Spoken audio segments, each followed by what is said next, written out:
안녕하세요. 저는 워킹맘으로 열심히 살아가고 있는 40대 후반의 여자입니다.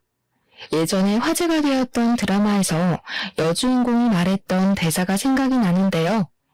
힘든 일을 거쳐 가장 완벽하다고 생각했던 순간에 더 큰 파도가 몰려온다는 대사였죠. 저도 이제야 좀 안정적인 삶을 살게 되었고, 이대로 가면 행복이 계속될 거라고 생각했던 때에 일생일대의 사건을 경험하게 되었답니다. 지금은 다시 안정을 찾고 살아가고 있지만 가끔씩 그때를 생각하면 몸서리가 치네요. 저의 이야기를 한번 들어봐 주시겠어요? 저는 대학교를 졸업하자마자 운이 좋게도 면접에 통과해서 나름 괜찮은 기업에 합격하게 되었어요. 워낙 업무량이 많아서 30 초반까지 정말 일에만 파묻혀 살았던 것 같아요. 사실 연애에도 별로 관심 없어서 연애도 거의 하지 않았답니다. 야근이 잦아서 거의 회사 동기들과만 지내다 보니 비슷한 나이대라 그런지 똘똘 뭉쳐 다니게 되더라고요. 동기 무리 중에 저보다 3살 많은 남편도 있었는데 제가 피곤하다고 하면 커피도 사다 주고 회식 끝나면 일부러 집에도 데려다 주면서 친절하게 대해주더라고요. 그래서 점점 호감이 생기게 되었고 서로 자연스럽게 사귀는 사이가 되었답니다. 저는 회사 사람들 몰래 연애를 하고 싶었지만 남편이 초반부터 너무 티를 내는 거예요. 그래서 얼마 되지 않아 동기들이 다 알게 되었고 어느새 공식 커플이 되었죠. 미래에 어떻게 될지도 모르는데 함께 회사에 다니니 상사들도 자꾸 농담을 하고 동기들도 눈치를 주기 시작하더라고요.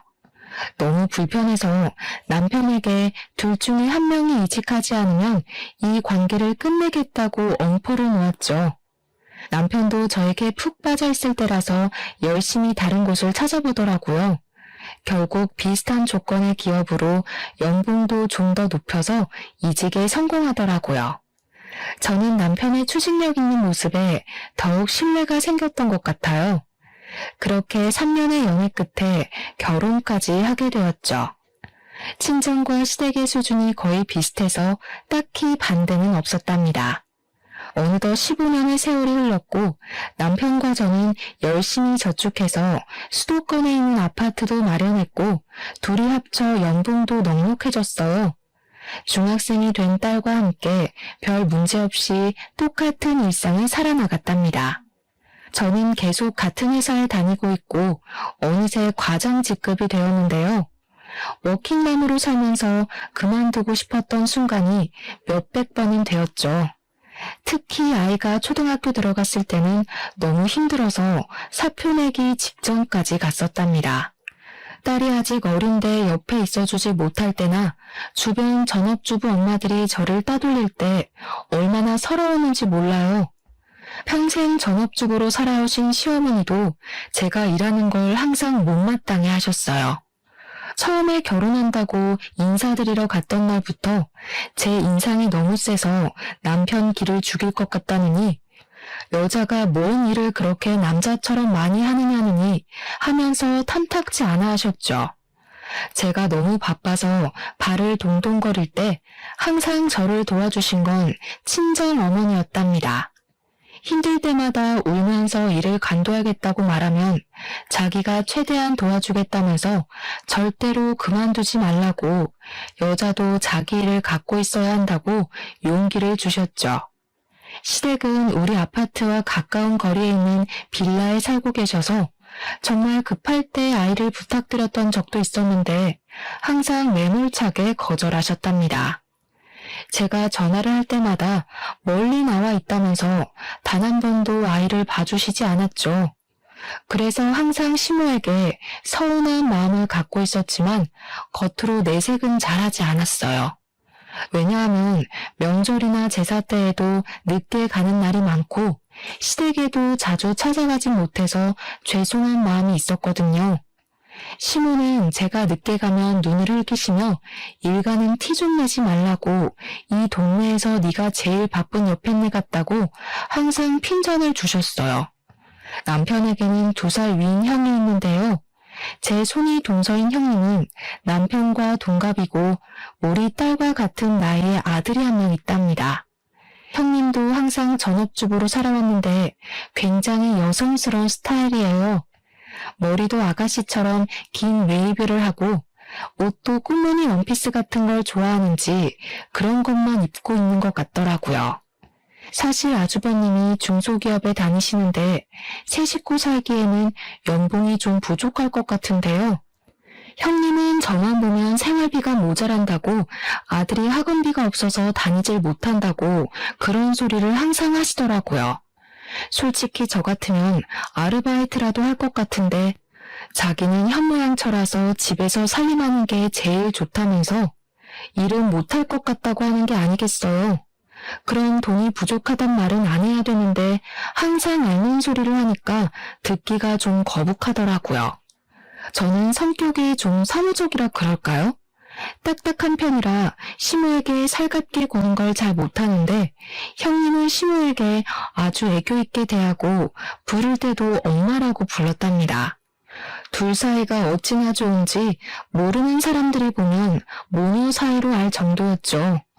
둘 다 전업주부로만 살아서 그런지 통하는 게 많아서 저는 대화할 껴도 없는 사람 취급 당할 때가 많았죠. 형님은 요리에 대한 자부심도 엄청나서 명절에도 시모와 장 다 봐서 음식도 거의 다 하곤 했어요. 항상 미안한 마음이 있어서 제가 장 보는 비용을 다 대고 따로 돈봉투도 챙겨드리기도 했죠. 형님은 저보다 자주 시댁에 찾아가는 것 같았는데 장아찌며 밑반찬을 다 해다 주는 것 같더라고요. 예전에 주말에 갑자기 전화가 와서는 우리 아파트 근처라면서 밑반찬 주러 왔다고 한 적이 있어서 좀 놀란 적이 있어요.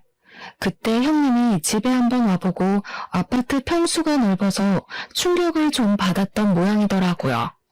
형님은 신혼 때부터 오래된 빌라에 살고 있어서 새로 분양받은 아파트를 보여주기가 좀 불편했거든요. 그 후로도 몇 번을 반찬했다면서 집에 가도 되겠냐고 하길래 사실 반찬을 잘 먹지 않아서 버리게 된다고 앞으로는 갖다 주지 않아도 된다니까 한동안 엄청 차갑게 대하더라고요.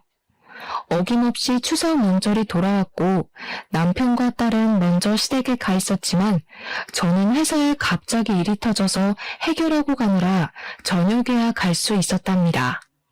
문을 빼꼼히 열고 들어가니 형님이 꽃무늬 앞치마를 곱게 하고 저녁 식사를 차리고 계시더라고요. 시모는 저를 보고는 혀를 끌끌 차더라고요. 저는 민망해서 얼른 외투를 벗고 주방으로 들어갔죠.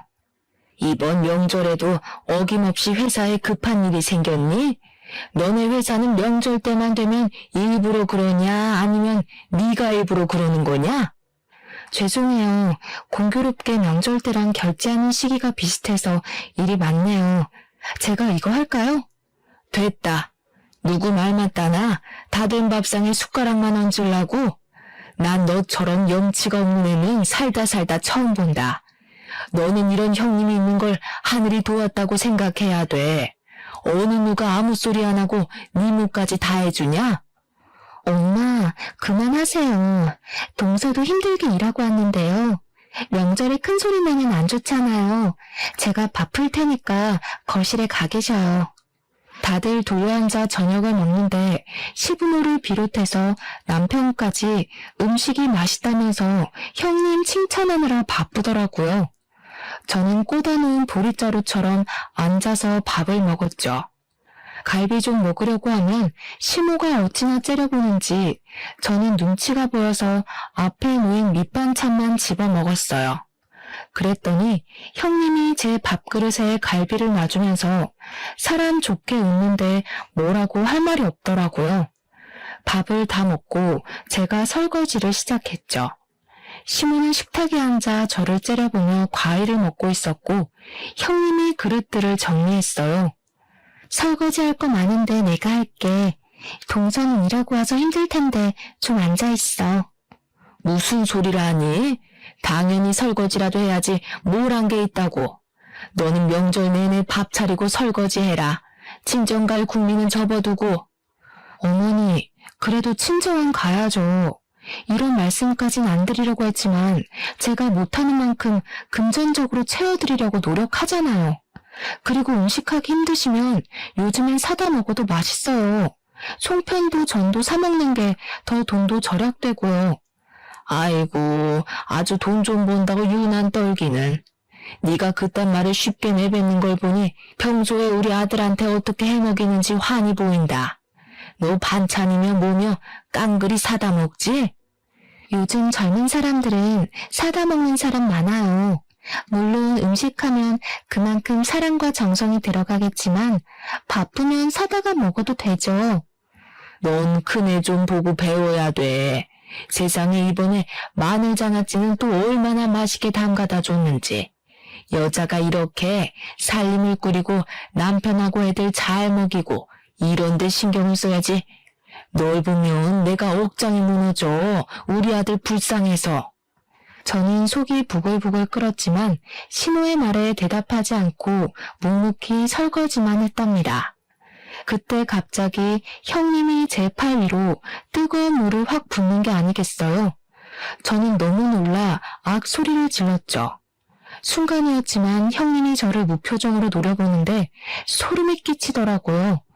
그러고는 바로 호들갑을 떨며 제 팔에 찬물을 마구 부어주더라고요. 어머 미안해. 급하게 버리다 보니까 잘못 봤네. 화상 입은 거 아니야? 어떡해. 저는 괜찮다고 하고 계속 찬물에 팔을 대고 있었는데 빨갛게 부어오른 걸 보니 꽤 심한 것 같았어요. 남편에게 화상연고 좀 사오라고 말했더니 시무가 혀를 끌끌 차더라고요.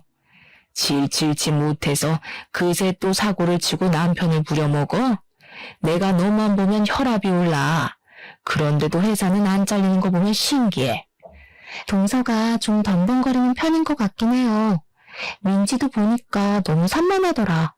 엄마를 좀 닮은 것 같아. 아니면 엄마가 집에 없으니까 좀 불안정해서 그런 거 아니야? 네? 우리 민지가 산만하다는 말은 처음 들어보네요. 이젠 중학생이라 학원 다니기 바쁜데 엄마가 집에 있어도 만날 시간도 없을 시기죠. 민식이는 학원을 안 다니나 봐요? 우리 민식이는 그딴 데 안 다녀도 성적이 좋아. 학교 끝나고 엄마가 해주는 간식 먹고 집에서 숙제하고 그러는 게 최고지. 애들한테는 엄마가 옆에 있어야 되는 거야. 동서는 집에 있어 본 적이 없어서 잘 모르겠지만 어느 순간 확 비교될걸?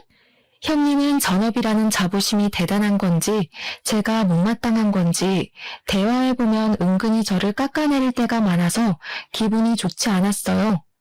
저는 소파에서 핸드폰 게임을 하고 있는 민식이를 바라봤죠. 성적을 대충 아는데 우리 딸이 공부를 훨씬 잘하고 더 똑부러지거든요. 초등학교 고학년 때부터 차이가 나더니 중학생 되니 성적이 확 벌어지더라고요. 형님도 잘 알고 있으면서 저와 우리 딸을 은근히 깔아뭉개니 우습기도 하고 기분이 나빴죠. 저는 다음날 오후까지 억지로 시댁에 있다가 바로 친정으로 가버렸답니다. 제가 갈 채비를 하자 시모가 자기 말을 무시한다면서 네 형님 좀 보고 배우라면서 난리를 치더라고요. 형님은 친정 부모님이 안 계셔서 시댁에만 있거든요. 현관문을 나서면서 형님과 눈을 마주쳤는데 좀 오싹한 기분이 들었던 건 제 착각이었을까요? 그렇게 바쁘게 시간이 흘러갔고 어느 날 딸이 다니는 학원에서 전화가 왔더라고요. 자체 시험을 보고 소수 정예만 들어갈 수 있는 스카이반에 합격했다는 소식이었어요. 딸이 얼마 전에 그런 시험을 봤는데 반에서 1, 2등만 뽑히는 거라고 해서 될 거라는 기대도 하지 않았거든요. 막상 뽑히니까 정말 대견하고 기뻐서 남편에게 바로 전화해서 알려줬죠. 저녁에 좋은 식당 가서 셋이 외식하자고 약속까지 하고 다시 힘내서 일을 하고 있었는데 퇴근 시간쯤에 시모에게 전화가 왔더라고요. 오늘 저녁에 형님이 샤브샤브를 한다는데 양을 많이 사왔다면서 같이 먹자고 한다는 거였어요. 저는 약속이 있다고 거절했는데 시모가 막무가내로 오라고 화를 내는 거예요. 이미 남편에게도 오라고 전화를 했다면서 말이죠. 결국 울상이 된 딸을 달래가며 시댁으로 향했답니다. 막상 가보니 양이 많기는커녕 어른 4명이 먹기에도 부족한 양이었어요.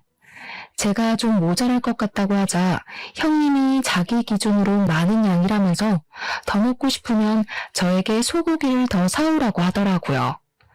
혼자 동네 정육점으로 터덜터덜 걸어가면서 왠지 또 당했다는 기분이 들었죠. 결제를 하고 보니 우리끼리 비싼 스테이크를 먹으면 나올 돈과 거의 비슷하더라고요. 저는 허탈한 마음으로 시댁에 돌아왔어요. 이미 형님이 준비한 고기는 다 먹었고 모두들 채소를 익혀 먹고 있더라고요. 근데 뭐 좋은 소식 없어? 축하해야 될 일이라든가. 저는 영문을 모르겠다는 듯이 형님을 바라봤어요. 형님의 눈이 쌀쌀맞게 변하더라고요. 민주학원에서 무슨 스카이반인가 합격했다며? 좋은 일을 왜 숨겨? 무슨 꿍꿍이 있어? 그건 어떻게 하셨어요? 지금 당신이 말했어? 대학 합격한 것도 아니고 그냥 학원에서 반 옮기는 건데 그걸 뭐 축하까지 받자고 말해야 되나요? 남편도 말하지 않았다고 하는데 그건 어디서 들은 건지 황당하더라고요. 형님이 재빨리 제 말을 가로챘답니다. 지금 어디서 들은 게 중요해? 동서는 우리를 한 가족으로 생각하긴 하는 거야? 어떻게 자기 자신만 생각해? 우리 민식이는 불쌍하지도 않아? 민식이는 학원 안 다녀도 집에서 숙제하고 공부 잘한다면서요. 엄마가 옆에서 봐주는 게 최고라면서요. 동서, 나를 얼마나 우습게 보면 이렇게 말대답을 또박또박해? 나 자네 형님이야. 내가 이렇게까지 말했으면 학원에 말을 해서 민식이도 좀 같이 할 수 있게 도와주는 게 당연한 거 아니야? 야, 너는 뭐가 잘났다고 손이 동서를 무시해? 민식이는 우리 집 장손이야. 장손이 잘 되게 도와주는 게 당연한 거지. 당장 민식이도 같은 반에 넣어서 공부시켜줘. 저는 학원에 이미 다니는 학생들만 기회가 있는 거라고 설명했지만 도무지 말이 통하지 않더라고요.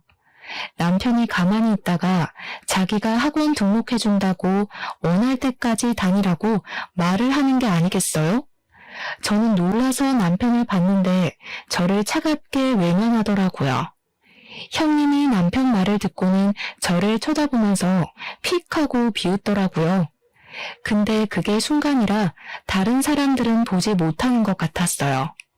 머리끝까지 화가 났지만 더 있다가는 형님 머리채라도 잡고 싸울 것 같아서 화가 나서 딸만 데리고 시댁을 나와버렸답니다. 저는 당분간 시댁 연락도 받지 않기로 다짐했어요.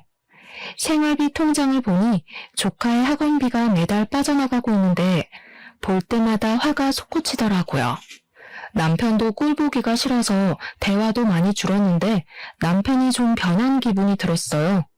몇 달 전부터 헬스를 끊어서 다니는데 아주 열심히 하더라고요. 매일 저녁에 운동하고 샤워하고 왔다며 샴푸 냄새를 폴폴 풍기며 들어왔죠.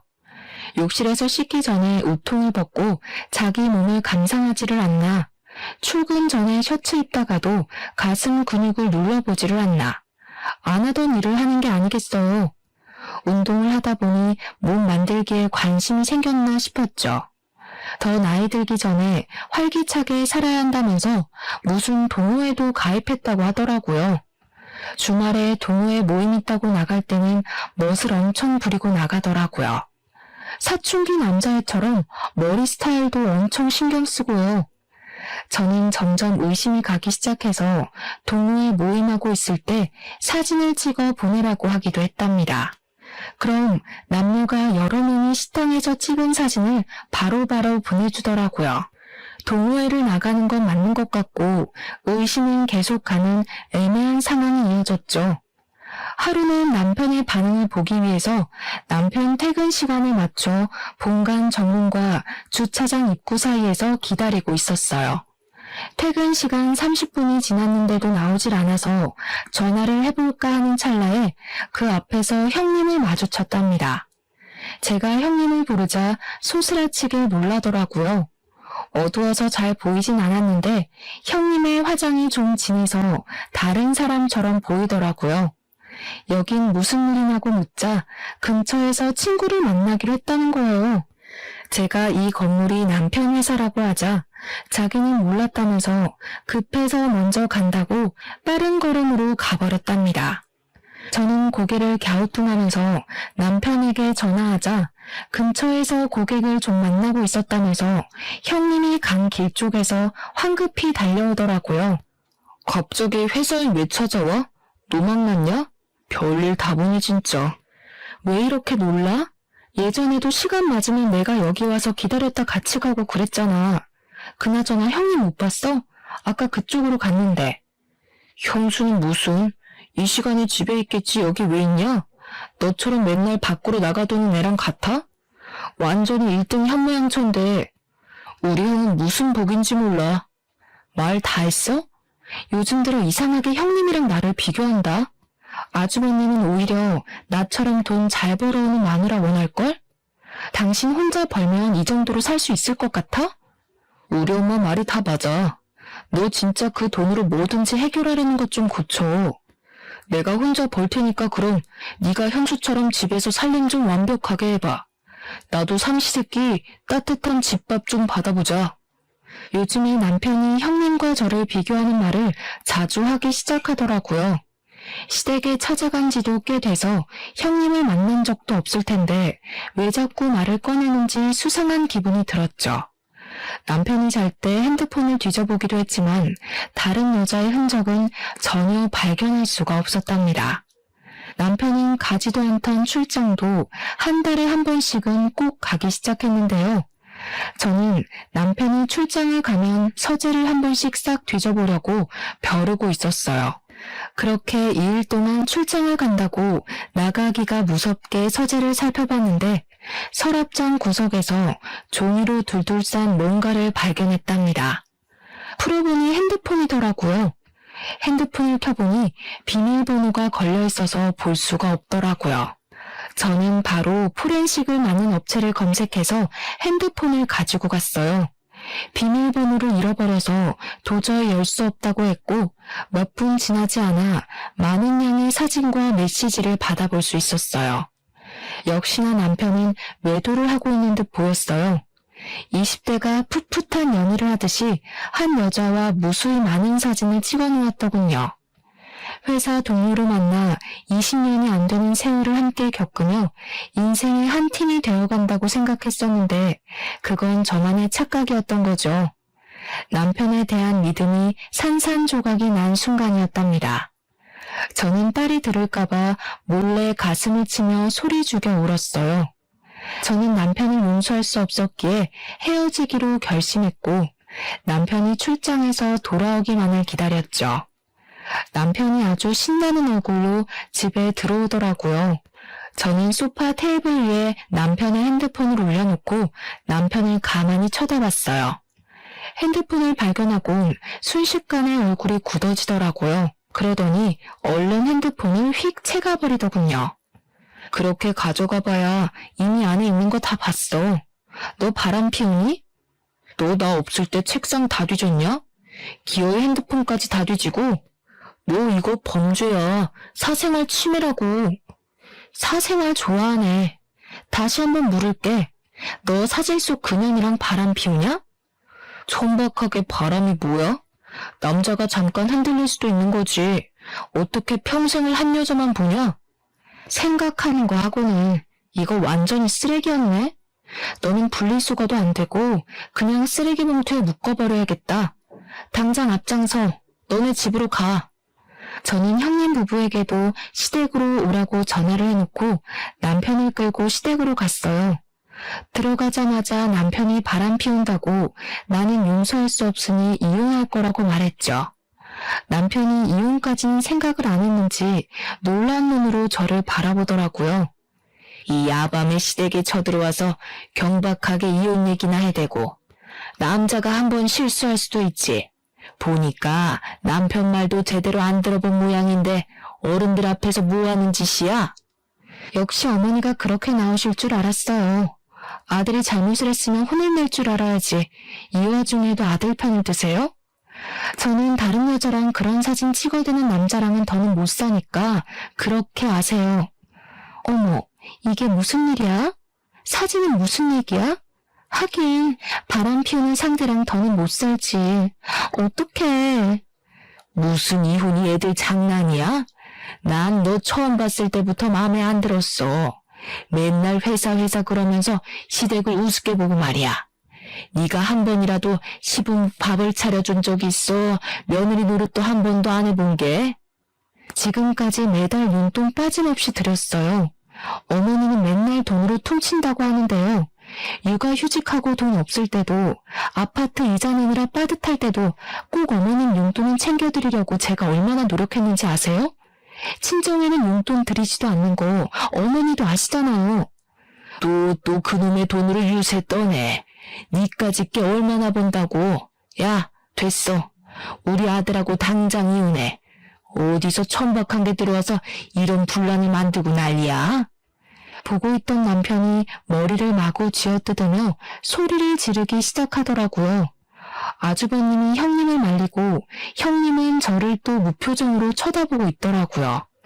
저는 무시하고 시댁을 나와버렸죠. 딸이 한창 민감한 나이라 어렵게 말을 꺼냈는데 다행히 저를 따라오겠다고 하더라고요. 어차피 이혼하려면 시간이 걸리기에 모든 게 끝날 때까진 흔들리지 말고 일상을 살아나가기로 결심했죠. 남편과 계속 얼굴을 보며 사는 건 정말 힘들더라고요. 남편은 매일 저에게 이혼은 안 된다고 했지만 저의 마음은 변하지 않았죠. 회사에는 아무런 내색도 안 하고 다녔지만 저에게도 참 힘든 시간인 건 마찬가지였답니다. 하루는 평일에 쉬게 되어 동네 카페에서 오랜만에 친구를 만나기로 했어요. 커피 한 잔 시켜두고 친구를 기다리고 있는데 멀찍이 떨어진 자리에 형님이 앉아 있더라고요. 그런데 형님답지 않게 또 진한 화장을 하고 있더라고요. 옷을 보니 미니스커트를 입고 있어서 놀랐죠. 어찌나 친구와 깔깔대며 크게 웃는지 카페 안에 사람들이 다 쳐다볼 정도였답니다. 저는 누구와 저렇게 얘기하나 싶어 형님 맞은편에 벽에 가려진 자리로 옮겨 앉아 보았어요. 알턴이가 빠지니까 얼마나 속이 시원한지 몰라. 그동안 그 쌍판 보느라 얼마나 재수가 없었는지. 다 네 덕이다 얘. 서로 돕고 사는 거지. 나도 네 덕에 수입이 쏠쏠했어. 아주 사달라는 대로 다 사준다니까. 이혼은 안 한다고 해놓고 너를 계속 만나는 거 보면 그 인간도 보통은 아니라니까. 내가 그만큼 잘해주니까 그런 거지. 아직 빼먹으려면 한참 남았어. 네 이거는 언제 도착한대? 저는 새끼손가락을 올리며 천박하게 웃고 있는 형님의 친구를 슬쩍 바라봤어요. 그 순간 누가 뒤통수를 때린 듯이 번쩍하더라고요. 바로 남편이 상간녀였던 거죠. 저는 어지러워진 머릿속을 정리해 보려고 했죠. 물론 제 육감은 모든 상황을 한 번에 꿰뚫고 있었고 저는 빨간 립스틱을 흉하게 바르고 낄낄대는 형님을 노려보았어요. 저는 얼른 둘이 같이 있는 사진을 찍어두었죠. 그때였어요. 한 젊은 남자가 껄렁하게 걸으며 형님 옆으로 다가오더라고요. 형님이 남자를 발견하고는 활짝 웃으며 팔짱을 끼고 바로 나가더라고요. 저는 바로 형님 뒤를 쫓았답니다. 저는 친구와 약속을 취소하고 어디론가 걸어가는 두 사람의 모습을 계속 카메라에 담았어요.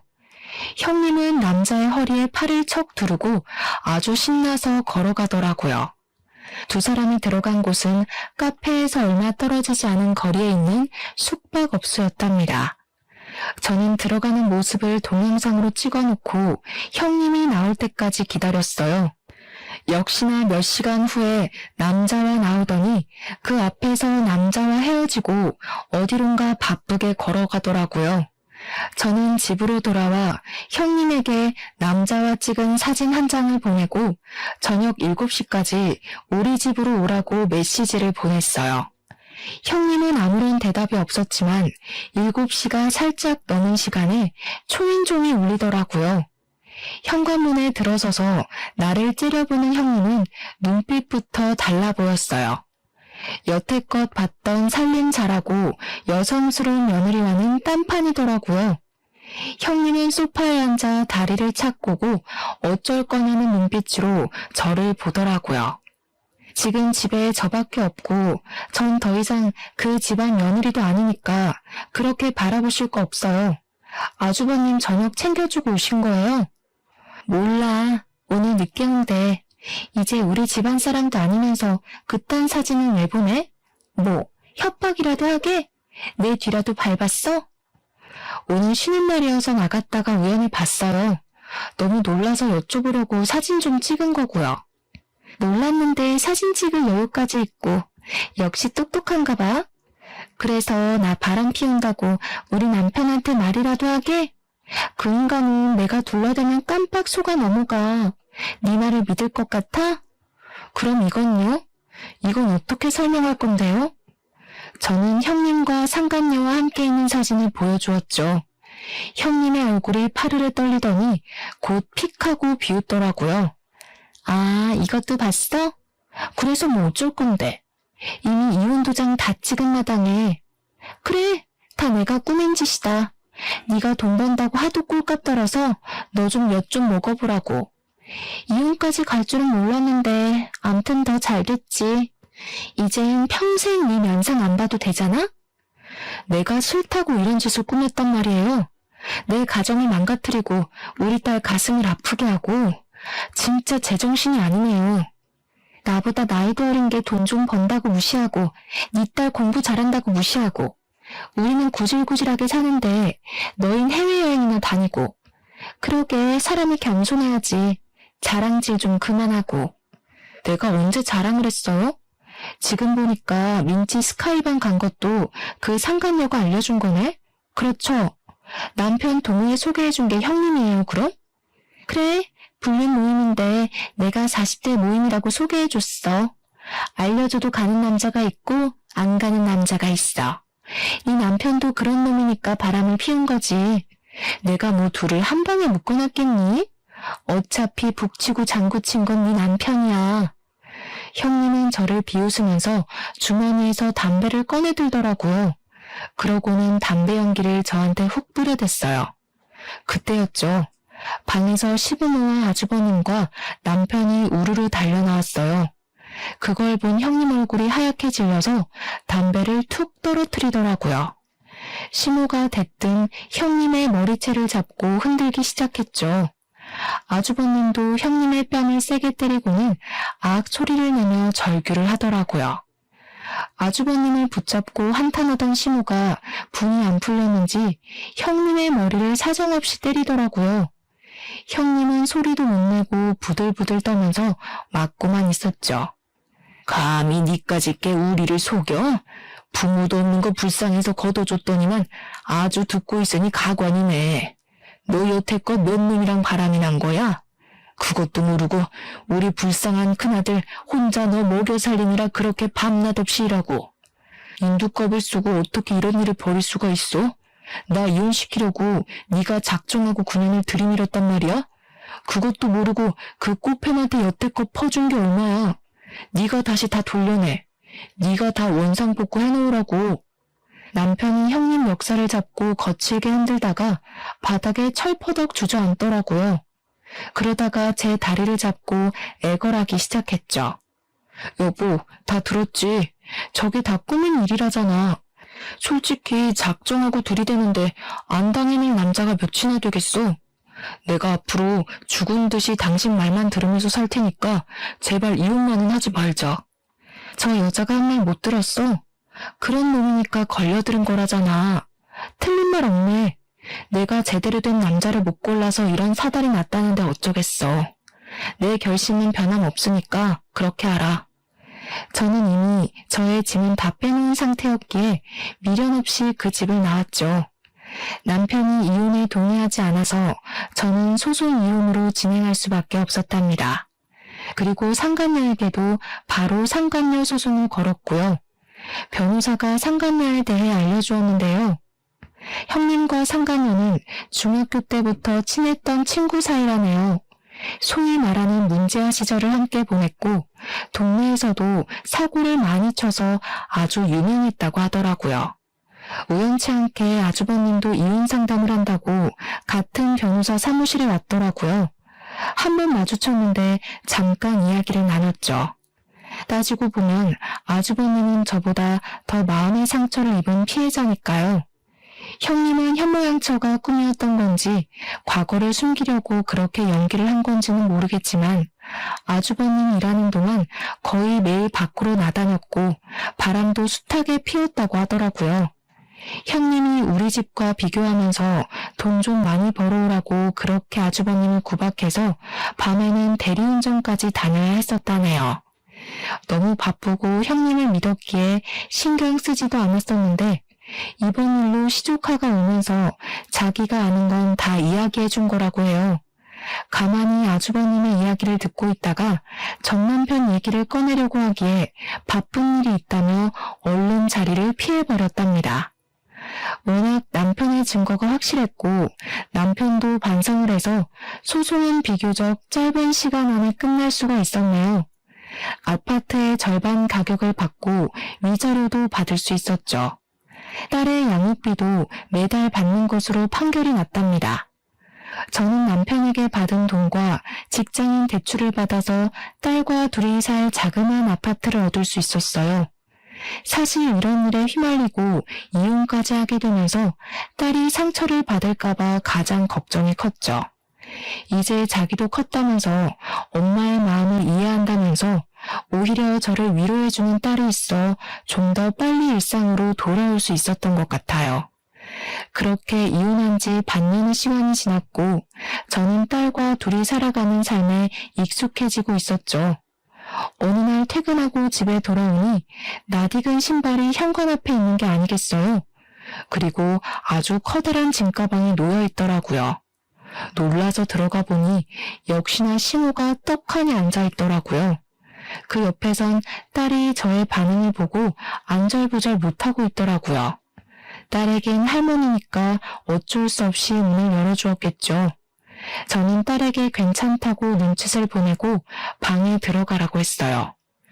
여긴 어떻게 알고 온 거예요? 아니, 어떻게 여기로 올 생각을 하세요? 어미야, 내가 다 잘못했다. 내가 그 불려우한테 홀려서 진짜 나를 생각하는 내 며느리를 잃은 게 너무 한이 된다. 내가 이렇게 사죄하마. 시모는 제 앞에서 무릎을 꿇더니 양손을 빌기 시작하더라고요. 저는 시모를 억지로 끌어서 일으켰죠.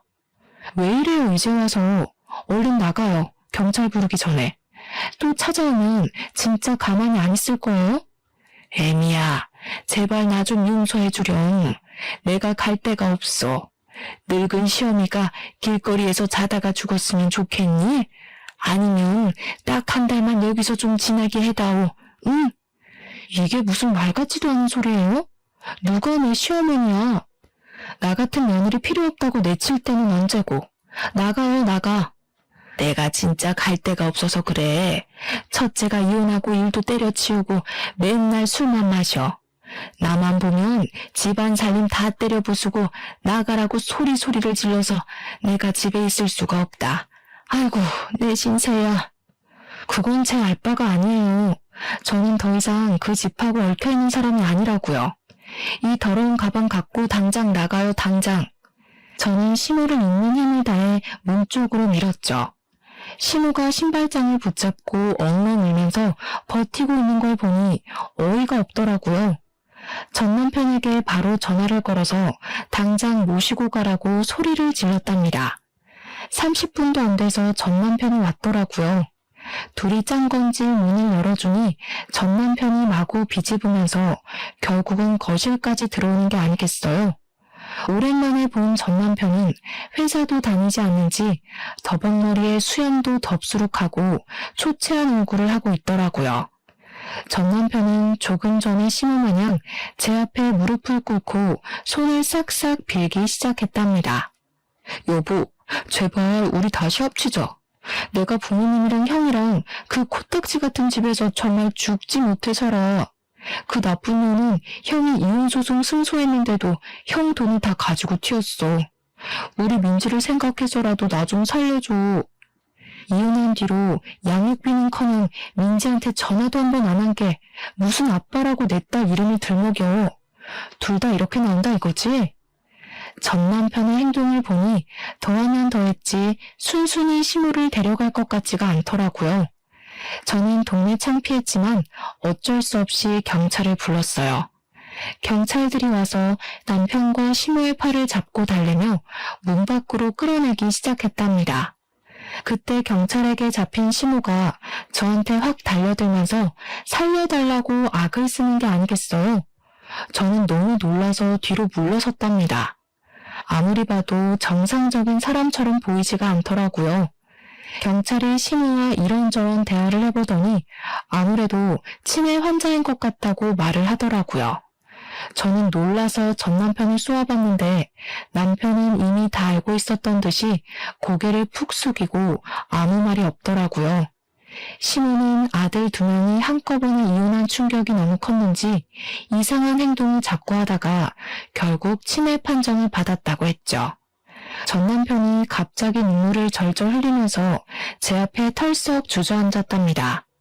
엄마가 당신한테 얼마나 미안하셨으면 치매 걸린 뒤로 당신밖에 기억을 못해. 맨날 당신 얘기하고 찾으러 가야 한다고 그러고. 당신이 우리 엄마 좀 용서해줘. 당신 없으면 나 죽어. 그니까 지금 내가 치매 걸린 너네 엄마랑 술만 먹어대는 아주버님이랑 엄마가 도망간 조카 데리고 너 보듬으면서 같이 살아달란 말이네? 돈도 내가 다 벌어오고. 너는 진짜 끝까지 쓰레기 짓을 하는구나. 이 양심도 없는 놈아. 당신이랑 우리 민지만 있으면 나 다시 예전으로 돌아갈 수 있어. 제발 나 좀 살려줘. 민지야, 민지야 아빠 왔어. 전 남편이 딸의 이름을 계속 부르자 어느새 딸이 문을 빼꼼히 열고 보고 있더라고요. 저는 얼른 방으로 들어가라고 소리치고 현관문을 닫아버렸어요. 네가 뭘 잘했다고 민지 이름을 입에 올려. 얼마나 더 애한테 상처 주려고 그래? 다시는 너랑 길에서라도 마주치는 일 없을 거야. 또 찾아오기만 해봐. 가만 안 있을 거니까. 저는 경찰에게 2사람을 주거 침입죄로 신고하고 싶다고 당장 상황 좀 마무리해달라고 했어요. 경찰이 침입죄에 해당될 수 있다고 경고하자 전 남편은 무서웠는지 입을 꾹 다물더라고요. 그렇게 2사람이 경찰차를 타고 가는 걸 끝으로 다시는 전 남편을 만나지 않았답니다. 저는 양육비 문제 때문에 전 남편에게 집 주소를 알려준 게 잘못이었다는 걸 깨달았죠. 전 남편 행색을 보니 지금까지 받지 못했던 양육비를 기대하지도 말고 그저 딸과 함께 둘이 살아가는 게 나을 것 같더라고요. 정말 감사하게도 소란스러운 환경에서도 딸은 공부를 열심히 해줘서 중학교 3학년 때는 전교에서도 높은 등수를 차지했답니다. 이제 고등학교를 입학해야 하니까 학군지로 알려진 곳으로 이사하려고 차근차근 준비를 했었는데요. 운이 좋게도 이사가고 싶었던 아파트의 매물을 좋은 가격으로 얻게 되었어요. 더 작은 아파트로 오게 되었지만 남편이 주소를 알 수 없도록 행정 처리를 해놔서 시모도 더 이상 찾아오지 못할 테니 딸과 평화롭게 지낼 수 있는 지금 이 순간이 참 소중하게 느껴지네요. 가족이라고 생각했던 사람들에게 배신을 당하니 상처와 충격이 몇 배로 크게 다가오더라고요. 그동안 제가 헌신하고 배려했던 모든 것들이 무너져버리는 경험을 하니 좀 더 나를 소중하게 생각하고 나 자신을 위해 사는 시간을 많이 가져야겠다는 생각이 들었어요. 많은 역경이 있었지만 제 직장과 커리어를 계속 지켜낸 덕분에 딸과 제 자신의 더 나은 삶을 위해 빠른 선택을 할 수 있었던 것 같아요. 만약 금전적인 문제가 있었다면 헤어나오기가 더욱 힘들었을 거라는 생각이 든답니다. 딸이 대학을 갈 때까지는 긴장을 늦출 수 없겠지만 딸도 성인이 되고 더욱 여유가 생기면 지금 순간을 추억하며 웃을 수 있는 날이 올 거라 믿고 있죠. 저의 사연이 어려운 상황에서 선택을 해야 하는 다른 분들에게 힘이 될 수 있다면 정말 기쁠 것 같네요. 들어주셔서 감사합니다.